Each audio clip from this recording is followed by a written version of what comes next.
Neno limetuzaa mara limetutoa kwenye viwango vya watu likatoka kwenye viwango vya Mungu. Ndio hapa inasema mtu akiwa ndani ya Kristo amekuwa nini? Kiumbe, sio mtu tena, amekuwa kiumbe kipya.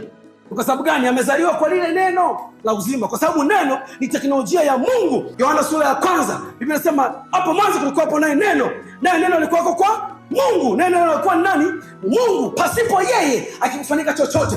Neno akafanyika mwili, nasi tukauona utukufu wake, utukufu kama wa mwana pekee wa Mungu. Huo utukufu aliokuja nao Yesu hakuna mtu aliyekuwa nao kabla.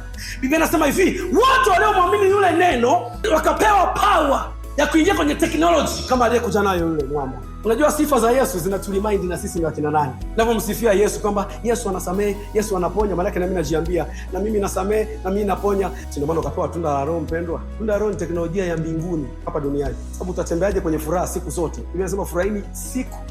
How can you walk in that kama sio teknolojia nyingine? Jaribu uone kwa kabila lako kama utaweza. Lakini through Christ. Maana yake tumeitiwa kwenye kufurahi katika Bwana siku zote. Wenye teknolojia ya kufurahi katika Bwana siku zote ni hao waliookoka tu. Kwa sababu sio watu. Huzuni zinatawalaga watu. Mungu hata akitukanwa anafurahi. Ndio maana akasema furahini, kwa sababu hawezi kukwambia kitu ambacho yeye hafanyi, na hawezi kukwambia kitu kifanye kama hajakupa uwezo wa kukifanya. Ndio maana akasema wote walioliamini hili neno lililofanyika mwili, na wenyewe wakaingizwa kwenye technology ya kuwa wana